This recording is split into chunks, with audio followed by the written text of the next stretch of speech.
You think you're having a bad day because your Wi-Fi is slow or because your favorite pizza place is closed? Well, let me introduce you to some people from history whose final day makes yours look like a trip to Disneyland.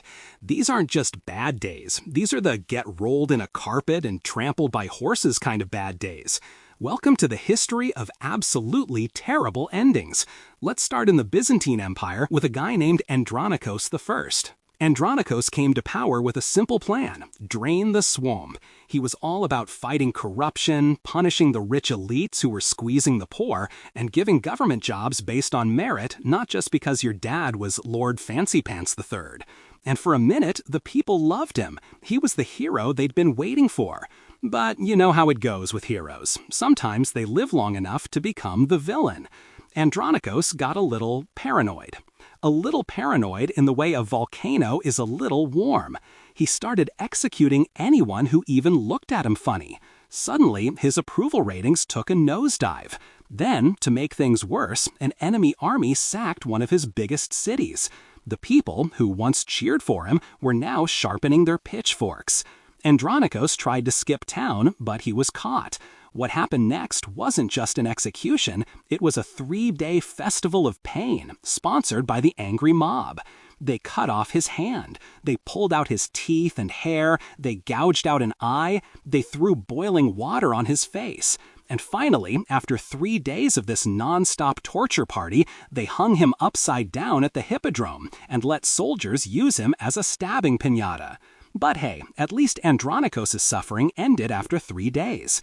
Our next guy, Roman Emperor Valerian, had a much longer-term problem. Valerian was emperor during the crisis of the 3rd century, which is a fancy way of saying the entire Roman Empire was on fire. He was trying to fight off Goths in the north, Persians in the east, and probably a really bad case of indigestion. His big mistake was taking on the Persian king Shapur I. Valerian's army was hit by a plague, and before he knew it, he wasn't the emperor of Rome anymore. He was the first Roman emperor to be captured in battle. And Shapur was not a gracious winner. Legend says he used Valerian as a human footstool to get on his horse. Can you imagine the humiliation? The most powerful man in the world now functioning as a piece of IKEA furniture. And when Valerian tried to buy his freedom, Shapur allegedly had a counteroffer. He forced him to drink molten gold. And for the grand finale, he had Valerian skinned, stuffed with straw, and put on display in a temple like the world's most terrifying scarecrow. A permanent reminder: don't mess with Shapur. Speaking of underestimating your opponent, let's meet Al-Mustasim, the last opposite caliph of Baghdad.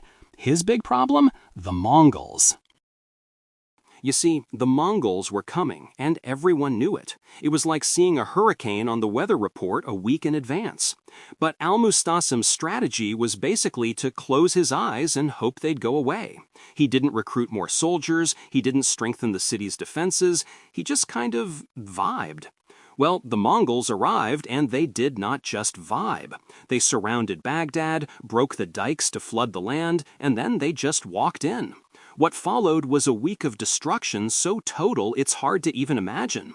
They burned everything: libraries, hospitals, palaces. The Tigris River was said to have run red with blood and then black with the ink from all the destroyed books.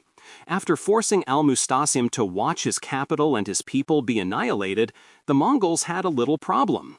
Their custom said you couldn't spill royal blood on the earth. So they got creative. They wrapped him up snugly in a rug like a human burrito and had their horses trample him to death. No blood spilled. Problem solved. For them, anyway. Now, not every terrible death was at the hands of an angry mob or a conquering army.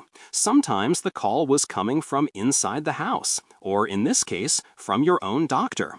Meet Charles II of Navarre, also known as Charles the Bad, which, is not a great nickname to have. By the end of his life, Charles was old, sick, and couldn't move his limbs. His physician came up with a bold new treatment: wrap the king from head to toe in linen cloths soaked in brandy. Basically, turn him into a human cocktail. A servant was tasked with sewing him into this boozy cocoon. When she got to the last thread near his neck, she didn't have any scissors, so she thought, I'll just burn it off with a candle. What's the worst that could happen? Well, the worst that could happen happened. The brandy-soaked linens went up in flames instantly. The servant panicked and ran, leaving the king, who couldn't move, to be burned alive inside his palace. The cure, in this case, was slightly worse than the disease. But if you think burning to death is bad, how about an execution that just won't end? Enter Mary, Queen of Scots.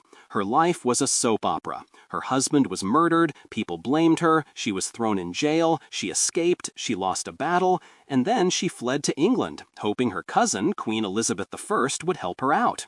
Big mistake. Elizabeth put her under house arrest for nearly 2 decades. Mary got caught up in a plot to assassinate Elizabeth, her letters were intercepted, and that was it. Off with her head.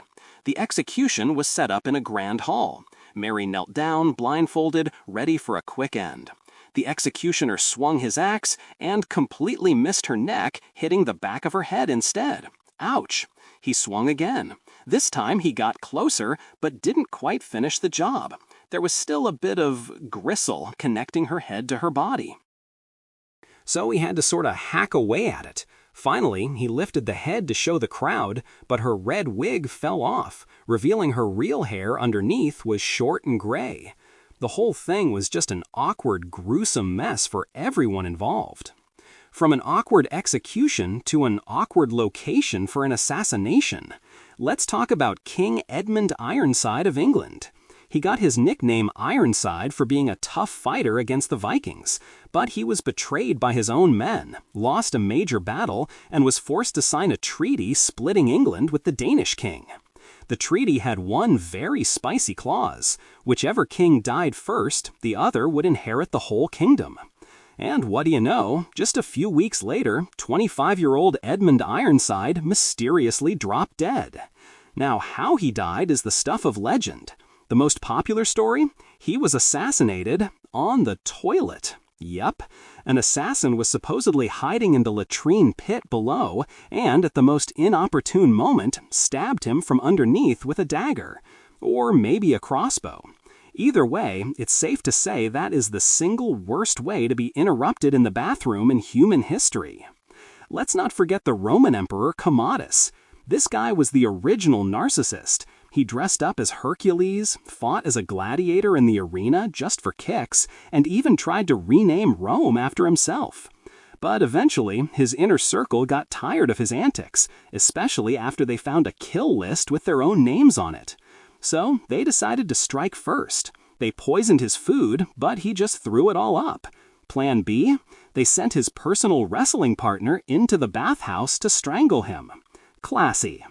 And then there was England's Edward II, a king so unpopular that his own wife invaded the country to get rid of him.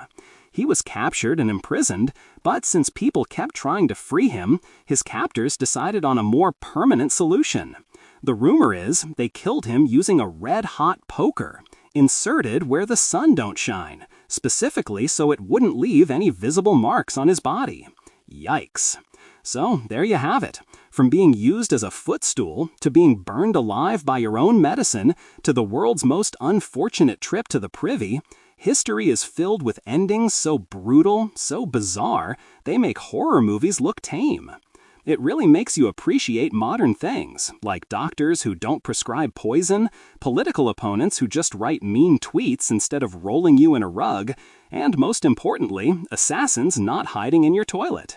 It just goes to show, no matter how bad your day is, at least you probably won't end up as a stuffed trophy in a Persian temple.